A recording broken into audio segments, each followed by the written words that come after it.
May dahilan kung bakit napakaraming negosyante ang nasa bingit ng pagkasira at halos walang nakakaalam nito. Ang parehong 7 pagkakamali na maaaring masira ang iyong negosyo, ang parehong mga pagkakamali na nabangkarote ng mga kumpanya ay binalaan na tungkol sa Biblia milenya na ang nakalipas. At si Haring Solomon mismo, ang pinakamatalinong tao na nabuhay sa lupa, ay isinulat ang bawat isa sa kanila. Kung ngayon pakiramdam mo ay nagtatrabaho ka tulad ng isang lingkod, kung saan maaari kang mag-isip tulad ng isang hari, marahil ay gumagawa ka ng eksaktong tahimik na mga pagkakamali na sinubukan niyang bigyan ng babala. Habang hinahabol mo ang pera, may mga prinsipyong makakapagpabago sa iyong kinabukasan, mga prinsipyong pinagsasama ang praktikal na espiritualidad, ang karunungan ni Solomon, ang mga pangunahing kaalaman sa negosyo, at isang matalinong pag-iisip ng pamumuno na naghihiwalay sa mga negosyanteng umunlad, sa mga bumagsak. At narito ang katotohanan na kakaunti lang ang nangahas marinig. Maaring inuulit mo ang mga lumang pattern na sumisira sa mga negosyo, pamilya, at legacies. Ngunit kapag naunawaan mo kung ano ang babala ng Biblia at ni Solomon, natututo ka kung paano bumuo ng isang matatag na negosyo na may pag-iingat sa negosyo, disiplina sa pananalapi, at mga prinsipyo ng kayamanan na lumampas sa mga siglo. Ang iyong matutuklasan ay hindi motibasyon, ito ay direksyon. Paano kung pinagmamasdan ni Solomon ang iyong buhay ngayon? Ano ang masasabi niya tungkol sa iyong mga pagpipilian sa pananalapi? Manatili sa akin dahil kapag naunawaan mo ang unang pagkakamali ang isa na sumisira, kahit na ang pinakamahuhusay na negosyante lahat ay magsisimulang magkaroon ng kahulugan. At marahil sa unang pagkakataon, makikita mo kung ano ang laging nakatago sa harap mo. Unang pagkakamali, lumago ng walang pundasyon. Ang pagkakamali ng pagtayo sa buhangin, ang paglago ay palaging tila mapang-akit. Ang bawat negosyante ay nangangarap ng mabilis na pagpapalawak, pagpaparami ng mga kliyente, pakiramdam ang paggulong ng negosyo tulad ng isang rumaragasang ilog. Ngunit nagbabala si Haring Solomon na ang anumang tumutubo ng walang pundasyon ay nagiging kumunoy. Maraming nakikita ang pag-unlad, ngunit hindi nakikita ang mga bitak. Ito ay tulad ng sinaunang pamilya na nagtayo ng malaking bahay bago palakasin ang mga haligi. Mukhang maganda hanggang sa unang malakas na hangin. Ilang mga negosyante ngayon ang umuulit sa parehong pagmamadali, at kung nakikita ni Solomon ang iyong buhay ngayon, ano ang masasabi niya tungkol sa iyong itinatayo? Kapag ang isang negosyo ay lumago ng walang istruktura, ang ilusyon ay palaging mas malaki kaysa sa katotohanan. Mukhang tagumpay pero dami lang. Ang Biblia at negosyo ay laging magkasabay na nagpapakita na ang katatagan ay higit pa sa bilis. Alam ito ng matalinong babae nung unang panahon nang itayo ang kanyang tahanan. Una ang pundasyon, pagkatapos ay ang pagpapalawak. At sa modernong mundo, ang lohika ay pareho. Kung walang matatag na pundasyon ng negosyo, bawat hakbang ay nagiging panganib, bawat desisyon ay nagiging banta. Ilang beses ka nang sumulong nang hindi handa. At ano kaya ang mangyayari kung naghintay ka ng tamang panahon? Ang pagmamadali ay palaging tumatagal, at tinawag ito ni Solomon na nagtatrabaho laban sa sariling kaluluwa. Ang mga kumpanya ay gumuho hindi dahil sila ay mahina, ngunit dahil hindi nila kayang tiisin ang bigat na sinusubukan nilang dalhin. Ito ay tulad ng pagtatanim ng isang malaking puno sa mababaw na lupa. Sa labas ay humahanga, sa loob ay namamatay. Maraming mga negosyante ang sumusubok na magbukas ng mga sangay, umarkila ng mga koponan, maglunsad ng mga produkto. Ngunit walang disiplina sa pananalapi, walang pag-iingat sa negosyo at walang pagpaplano ng negosyo. At kapag humihigpit ang pera, natuklasan nila na hindi sila nagkaroon ng tunay na katatagan. Ilang foundation na ba ang hindi mo napapansin nang hindi mo namamalayan? At narito ang puntong walang gustong umamin. Ang paglaki ng masyadong mabilis ay isa ring pagkakamali sa pamamahala. Ito ay naniniwala na ang dami ay kasing kahulugan ng pagunlad. Ngunit si Solomon at pananalapi ay palaging lumalakad sa kabaligtaran na direksyon. Karunungan bago ang bilis, lalim bago ang lawak. Ito ang parehong prinsipyo na itinuro ng mga ina noon sa kanilang mga anak nang sabihin nilang, "Run less, observe more." Ang isang negosyo na lumago bago ito handa ay nagiging alipin sa sarili nitong laki. At sa bawat bagong hakbang na hindi maganda ang kalkulasyon, papalapit ng kaunti ang taglagas. Kapag naunawaan natin ang pagkakamaling ito, sisimulan nating makita kung bakit nabigo ang napakaraming mahuhusay na negosyante. Ito ay hindi isang kakulangan ng talento, ito ay isang kakulangan ng pundasyon. At ang bawat pagpili na ginawa ng walang batayan ay naiipon tulad ng maluwag na buhangin sa ilalim ng isang gusali. Ngunit ang pag-unawa dito ay ang unang hakbang lamang sa karunungan ni Solomon. Mayroong isang bagay na mas malalim, isang bagay na sumisira sa mga negosyo kahit na ang pundasyon ay umiiral at kakaunti ang umamin ng malakas. Manatili ka sa akin dahil kapag dumating na tayo sa susunod na punto, malalaman mo na may higit pang taksil na pagkakamali na nakatago sa puso ng negosyante. Ikalawang pagkakamali, pagbabaliwala sa payo, ang pagpapalagang nagbulag sa entrepreneur. Kapag ang isang negosyante ay nagsimulang lumago, kahit na bahagyang isang tahimik na panganib ang lumitaw, ang ilusyon na alam na nila ng sapat. Ang paglipat mula sa unang pagkakamali sa isang ito ay natural dahil ang mga nagtatayo ng walang pundasyon ay halos palaging tumatanggi sa patnubay. Nagbabala si Haring Solomon na sa karamihan ng mga tagapayo ay may karunungan, ngunit mas gusto ng marami na lumakad ng mag-isa. Ito ay tulad ng isang sinaunang pinuno na pumasok sa isang digmaan na nagtitiwala lamang sa kanyang sariling espada. Hindi pinapansin ang mga bihasang general sa kanyang paligid. Ilang beses ka nang sumulong nang hindi humihingi ng anumang opinyon, naniniwalang ligtas ito. Ang pagwawalang bahala sa payo ay isa sa mga pagkakamali na sumisira sa mga negosyo dahil nagsasara ito ng mga pintuan na maaaring maiwasan ang hindi maibabalik na mga pagkalugi. Ang Biblia at negosyo ay nagpapakita na ang pagmamataas ay palaging nauuna sa pagkahulog at ito ay paulit-ulit sa modernong negosyante na isinasaalang-alang ang kanyang sarili na sapat sa sarili. Ang matalinong babae nung unang panahon ay sumangguni sa ibang mga ina, iba pang matatanda dahil naunawaan niya ang kapangyarihan ng paggabay. Sa mundo ng negosyo, nangangahulugan ito ng pakikinig sa mga accountant, strategist, mentor, kliyente. Ngunit mas pinipili ng marami na igit ang kanilang sariling landas. At kung pinagmamasdan ni Solomon ang iyong isipan ngayon, sasabihin ba niyang kulang ka sa pagpapakumbaba o atensyon lamang? Ang pagmamataas ay lumilikha ng isang uri ng espiritual na pagkabulag. Pinipigilan nito ang mga negosyante na makita ang mga panganib, pagkakataon at mga pagkakamali sa pamamahala na maaaring itama ng maaga. Ito ay tulad ng sinusubukang mag-navigate sa gabi nang hindi nakikinig sa pinakamatandang mangingisda na nagsasabi sa iyo kung nasaan ang mga nakalubog na bato. Itinuturo ng mga prinsipyo ng kayamanan na ang karunungan ay hindi tungkol sa pag-iipon ng mga sagot, ngunit pagkilala na hindi natin alam ang lahat. Ang mga hindi binabaliwala ang payo ay nagbibitiw ng mga taon ng karanasan na pinaliit sa isang pangungusap. Ilang pagkahulog ang maaari mong iwasan kung nakinig ka sa tamang tao. At narito ang isang bagay na mas malalim. Ang pagtanggi na makinig sa payo ay nagpapakita ng takot. Takot na magmukhang mahina, takot na umamin sa pangangailangan ng tulong, takot na harapin ang sariling kamangmangan.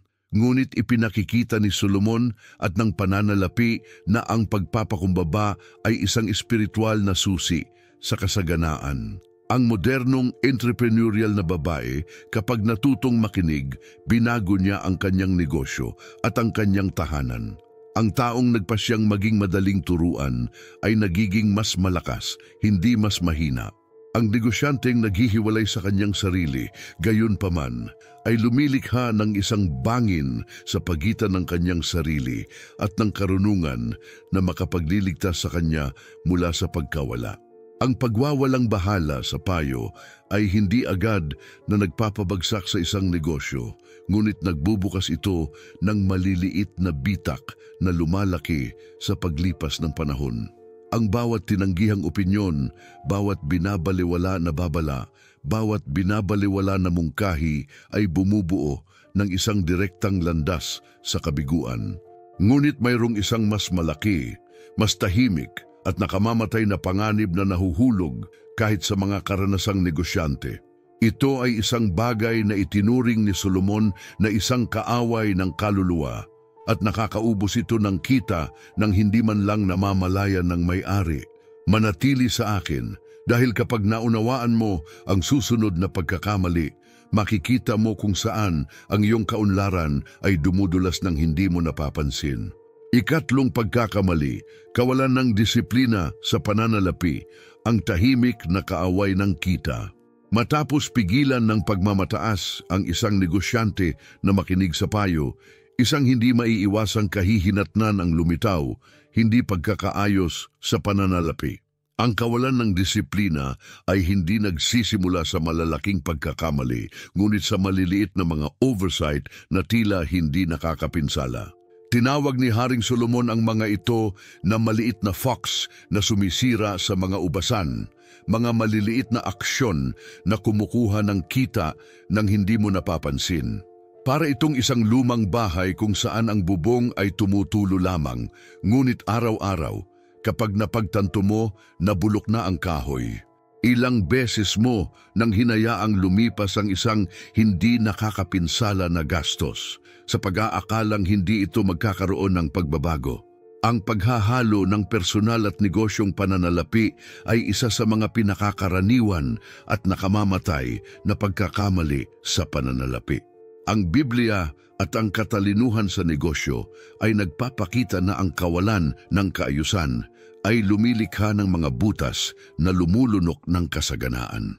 Alam ng matalinong babae noong unang panahon kung paano ihiwalay ang trigo mula sa ipa, ang kailangan mula sa labis. Hinding-hindi niya papayagan ang disorganisasyon na mamuno sa kanyang tahanan.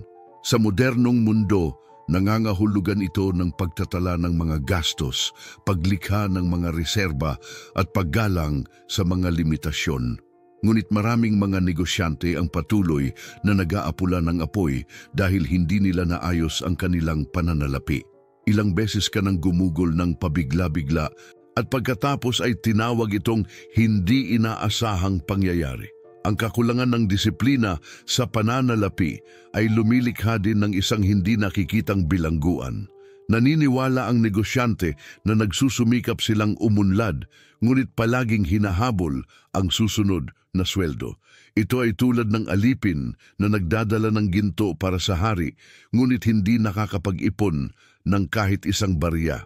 Ipinakikita ni Solomon at ng pananalapi na ang tunay na kasaganaan ay nangangailangan ng pagpipigil sa sarili.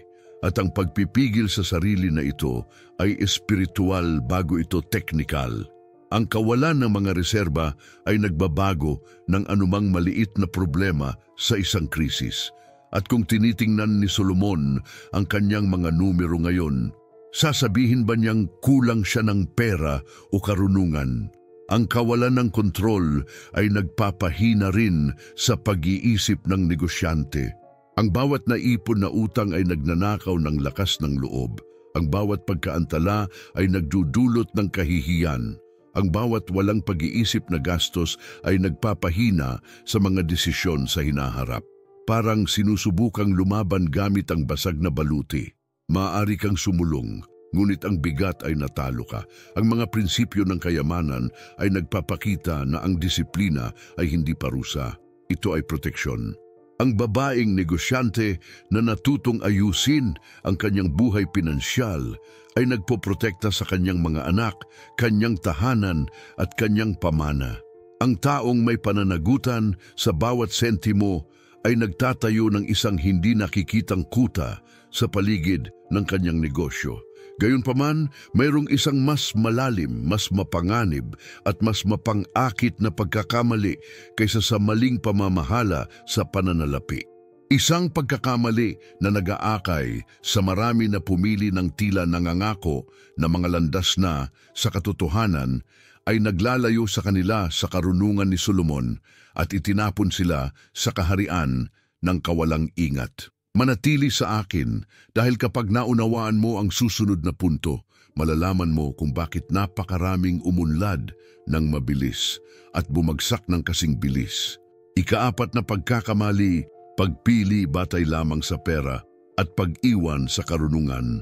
Kapag ang kawalan ng disiplina sa pananalapi ay nangingibabaw sa puso ng isang negosyante, isang mapanganib na salpok ang lumitaw, ang paggawa ng mga desisyon na hinimok lamang ng agarang kita.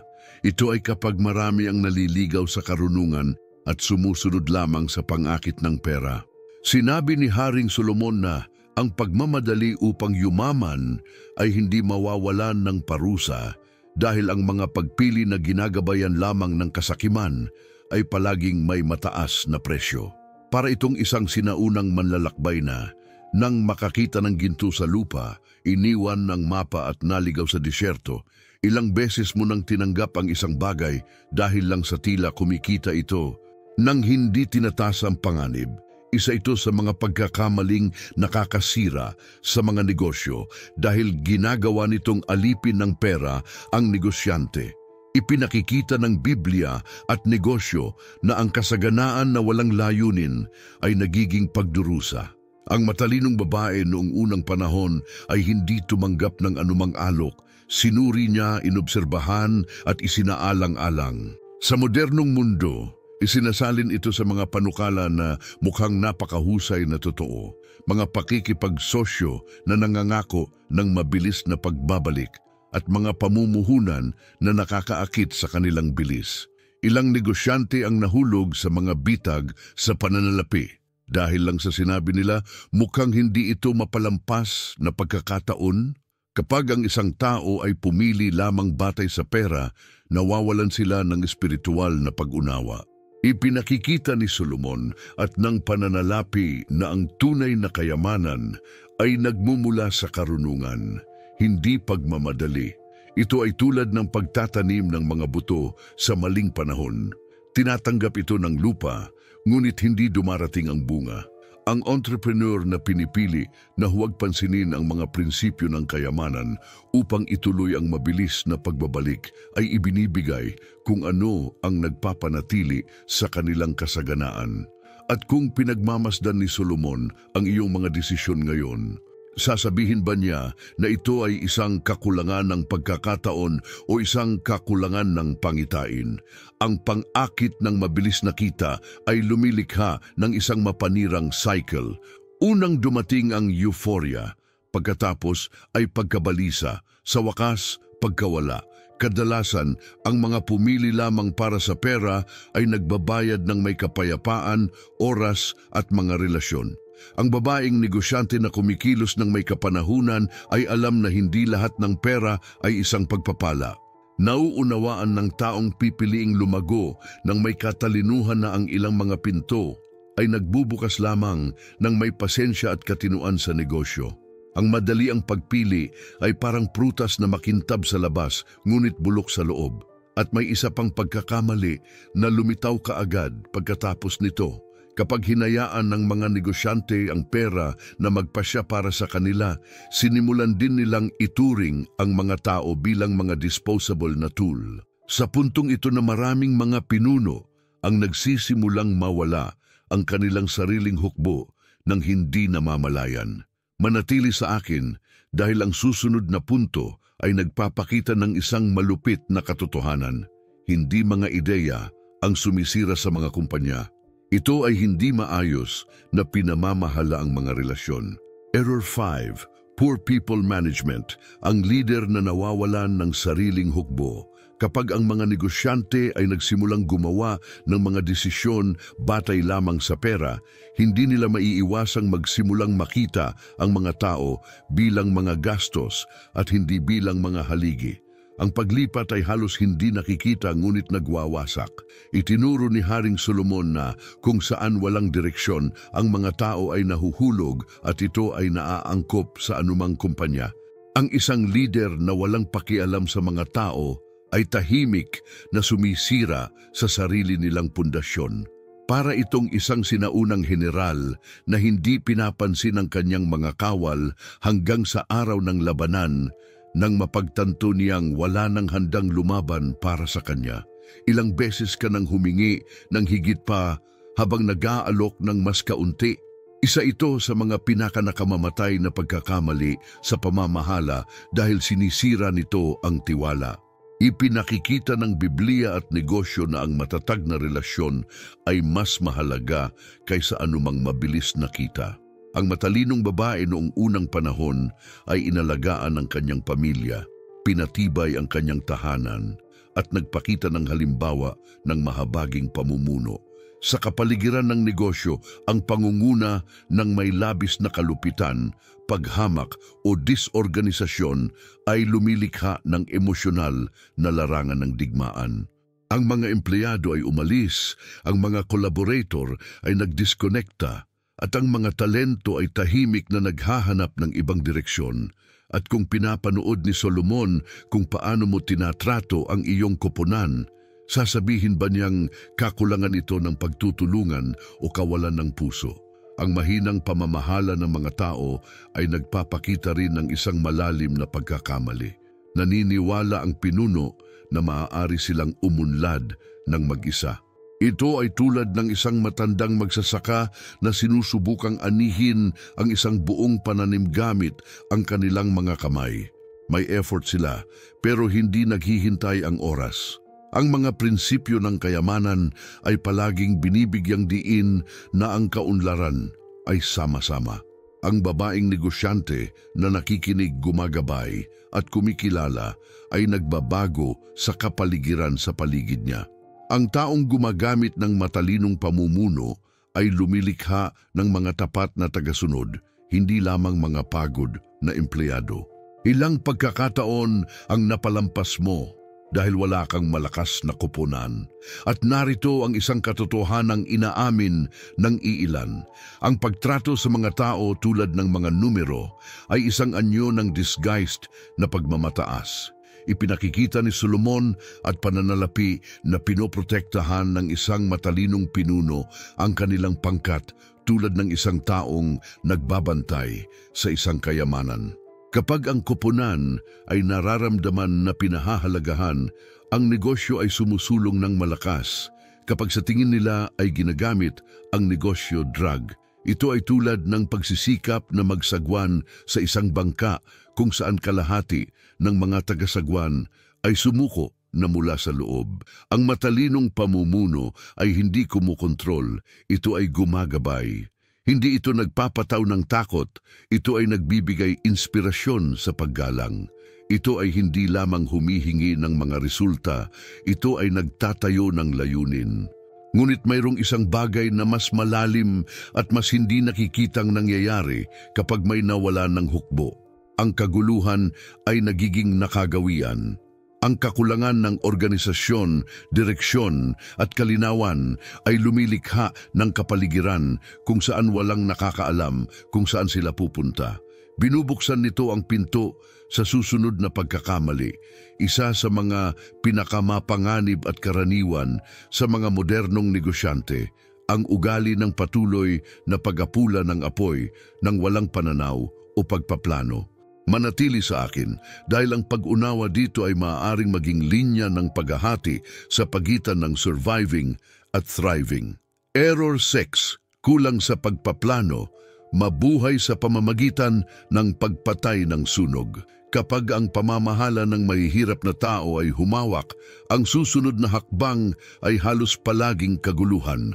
Ang isang leader na nawalan ng sariling hukbo ay nagsimulang mamuhay sa survival mode na tumutugon sa bawat problema na parang ito ay isang kagyat na digmaan. Itinuro ni Haring Solomon na nakikita ng mabait ang panganib at nagsisikanlong. Ngunit maraming negosyante ang lumalakad na parang mga manlalakbay sa gabi na walang lampara. Ang kumpanya ay nagiging isang lugar kung saan ang lahat ay apurahan, walang inaasahan, at bawat araw ay tila mas mabigat kaysa sa huli. Ilang beses ka na bang nagising na parang naglalaro ka ng catch-up? Ito ang isa sa pinakamalalim na dahilan ng mga pagkakamaling sumisira sa mga kumpanya. Nilinaw ng Biblia at negosyo na ang kawalan ng pangitain ay nakakulong sa hinaharap. Ang matalinong babae noong unang panahon ay nagplano ng kanyang mga ani, nagtabi ng kanyang mga reserba at inayos ang kanyang tahanan ng may layunin. Sa modernong mundo, nangangahulugan ito ng malinaw na mga layunin, tinukoy na mga estratehiya, makatotohanang mga schedule, at hindi lamang maluwag na mga pangarap. Ang negosyanteng hindi nagpaplano ng buhay sa pag-apula ng apoy. Bawat problema ay bagong alab, bawat kabiguan ay nagiging kawalan ng pag-asa. Ilang beses mo nang hinayaan ang iyong sarili na madala ng madali ang pagkilos. Nakalimutan ang direksyon. Kung walang pagpaplano ng negosyo, nawawalan ng momentum, pagkakakilanlan at lakas ang isang negosyo. Parang sinusubukang mag-navigate sa maalon na dagat na walang kompas. Madalas kang gumagalaw, ngunit wala kang mapupuntahan. Ang mga prinsipyo ng kayamanan ay nagpapakita na ang kasaganaan ay nangangailangan ng kaayusan at ang kaayusan ay nangangailangan ng pag-iintindi sa kinabukasan. Ang entrepreneurial na babae na nag-aayos ng kanyang schedule master's time. Ang taong nagpaplano ng kanyang landas ang siyang namamahala sa hinaharap. At kung sinusuri ni Solomon ang iyong routine ngayon, sasabihin ba niyang abala ka o nalilito ka lang? Ang kawalan ng pagpaplano ay lumilikha ng emosyonal na pagkahapo. Ang negosyante ay nabubuhay na pagod, palaging nasa likod ng schedule, palaging nasa ilalim ng presyon, palaging nag-i-improvise. Ito ay tulad ng pagsisikap na magtayo ng isang bahay habang pinapatay ang apoy sa paligid nito. Sa huli, walang nagiging solid. Ang kakulangan sa direksyon ay nakakasira sa pagkamalikhain, focus at tiwala sa sarili. Ipinakikita ni Solomon at sa pananalapi na ang mga hindi tumitingin sa unahan ay natitisod sa kung ano ang nasa kanilang paanan. Ang pagiging maingat sa negosyo ay hindi isang luho. Ito ay espiritual at madiskarteng proteksyon. Ilang maling desisyon na ang nagawa mo dahil lang sa nagmamadali ka. Ngunit mayroong isang mas malalim na pagkakamali, isa na nagtatago sa likod ng lahat ng iba pa. Isang pagkakamali na tinawag ni Solomon na ugat ng kapahamakan at nagpapabagsak kahit na ang pinakadakilang mga negosyante. Matapos mabuhay ng walang pagpaplano, ang isa ay tumutugon ng may pagmamataas na naniniwala na ang personal na lakas ay sapat na upang malampasan ang anumang kahirapan at doon mismo marami ang nahuhulog. Manatili sa akin dahil ang susunod na punto ay nagpapakita ng huling dagok na sumisira kahit na ang pinakamalakas, pagmamataas. Error 7, pagkayabang, ang pagpapayabang na nauuna sa paghulog. Kapag ang isang negosyante ay nabubuhay ng walang pagpaplano, nag-improvise araw-araw, isang tahimik na lason ang lumilitaw na itinuturing ni Solomon na nakamamatay, pagmamataas. Ito ang sandali kapag ang isang tao ay nagsimulang maniwala na sa kabila ng lahat, sila ay mamamahala sa pamamagitan ng kanilang sariling lakas. Itinuro ni Haring Solomon na nauuna ang kapalaluan bago ang pagkahulog at ito ay isang espiritual na batas na kasing tiyak ng anumang tuntunin sa ekonomiya. Ito ay tulad ng isang sinaunang mandirigma na pagkatapos manalo ng mga maliliit na laban, itinapon ang sarili laban sa mga higante nang hindi nakikinig sa kanyang mga tagapayo. Ilang beses ka nang nagtiwala ng sobra at binayaran ang presyo mamaya. Ang kayabangan ay taksil dahil nagkukunwari ito bilang pagtitiwala. Ngunit habang ang tunay na pagtitiwala ay nagdudulot ng kapayapaan, ang pagmamataas ay nagbubunga ng pagmamadali, katigasan at pagkabulag. Isinisiwalat ng Biblia at negosyo na hindi pinapansin ng mayabang na negosyante ang mga babala, minamaliit ang mga panganib at hinahamak ang karunungan ni Solomon.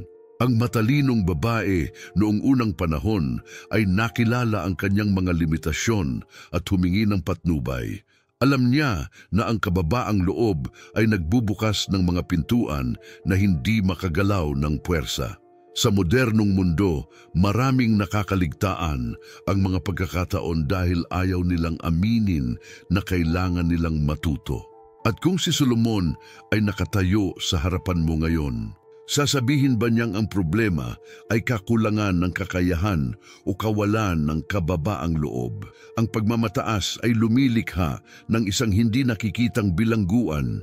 Nagtatago ito sa mga pag-iisip, padalos-dalos na desisyon, malupit na paghatol, at pagtanggi na humingi ng tulong. Ito ay tulad ng isang pader na itinayo ng negosyante sa kanilang sarili na pumipigil sa mga payo, pagkakataon at matatalinong tao na makapasok. Ang mga prinsipyo ng kayamanan ay nagpapakita na ang mga nagmamataas sa kanilang sarili ay naglalagay ng kanilang sarili sa itaas ng karunungan at ito ay laging nagtatapos sa pagbagsak. Nawala ng kakampi ang babaeng negosyante, ibinubukod ng lalaki ang kanyang sarili sa kanyang sariling pangkat. At ilang falls na ang naranasan mo. Dahil lang sa naniniwala kang kaya mong maglakad mag-isa, ang kayabangan ay nakakasira din ng paningin. Ginagawa nitong makita lamang ng negosyante ang gusto niyang makita, hindi pinapansin ang mga malinaw na palatandaan ng panganib. Para itong kapitan na nabighani sa abot tanaw, hindi pinapansin ang namumuong madilim na ulap. Itinuturo sa atin ni Solomon at pananalapi na ang pagpapakumbaba ay hindi kahinaan, ito ay banal na proteksyon. Paulit-ulit na ipinakikita ng Biblia na dinadakila ng Diyos ang mga mapagpakumbaba at pinahihintulutan ang mga mapagmataas na anihin ang mga kahihinatnan ng kanilang mga pagpili. Ilang relasyon, kontrata at pagkakataon ang nawala sa iyo. Dahil naniwala kang palagi kang tama? At mayroong isang huling detalye, isang banayad na punto na nag-uugnay sa lahat ng mga nakaraang pagkakamali. Pinipigilan ng pagmamataas ang negosyante na magsimulang muli ng matalino. Lumilikha ito ng pagtutol, takot na umamin ng mga kabiguan at kahihiyan sa paghingi ng patnubay. Kaya naman maraming sumusuko kung kaya nilang umunlad. Ngunit kapag ang puso ay nagbubukas sa karunungan ni Solomon, ang pinto sa pananalapi na panunumbalik ay bubukas kasama nito. At sa sandaling ito magsisimula ang tunay na pagbabago, isang sandali na lubos mong mauunawaan kapag narating na natin ang pagtatapos ng paglalakbay na ito. Nilampasan mo ang bawat pagkakamaling ito habang binabagtas ng isang tahimik na larangan ng mga sinaunang guho, hindi para sisihin ang iyong sarili, ngunit upang makita kung ano ang hindi napapansin ng marami. Palaging itinuro ni Haring Solomon na ang karunungan ay magagamit sa mga taong pipiliing hanapin ito. At ngayon ay mayroon ka ng bago sa iyo na mga pagpipilian na maaaring magbago sa iyong kinabukasan. Wala kang nakita dito ay teorya lamang. Sila ay mga espiritual na salamin na nagpapakita ng mga pattern na maaaring paulit-ulit mo ng maraming taon. At ang malaking tanong na patuloy na umaalingaw-ngaw ay simple, ngunit malalim. Magpapatuloy ka ba sa pag-iipon ng utang o magsisimula ka bang mag-ipon ng karunungan? Ilang mga pagpipilian ang ginagawa mo araw-araw, walang karunungan. Gaano karaming mga desisyon sa pananalapi ang ginagawa mo ng pabigla-bigla nang hindi mo namamalayan na inuulit mo ang mga pagkakamali na binalaan na ng Biblia. Ilang pagbagsak sana ang naiwasan. Kung isa lang sa mga prinsipyong ito ang ginamit mo, ang katotohanan ay hindi kailanman itinago ng Diyos ang landas tungo sa kasaganaan. Inilagay niya ang mga lihim sa mga salawikain, sa pagitan ng mga linya, sa mga kwento ng mga hari at tagapaglingkod. Ngunit ang mga nagpasya lamang na makinig at sumunod ang uunlad, at ito ay humahantong sa atin sa isang pagmumuni-muni na kakaunti lamang ang nangahas na gawin. Nabubuhay ka ba para mag-ipon o mag-iwan ng pamana? Dahil ang kasaganaan na walang layunin ay isang pasanin lamang, at alam ito ni Solomon nang higit kaysa sino mang tao. Walang magbabago sa iyong buhay, pinansyal, hanggat ang iyong mindset ay nananatiling limitado sa kamadalian. Ngunit kapag inilagay mo ang karunungan kaysa pagmamadali, layunin kaysa pakinabang, pananaw kaysa sa takot, may nangyayari sa loob mo, isang bagay na nagbabago sa mga gawain, gawi at resulta. Pag-isipan ito ng tapat, ilang piraso ng payo ang sinusunod mo nang hindi mo alam kung saan nanggaling ang mga ito.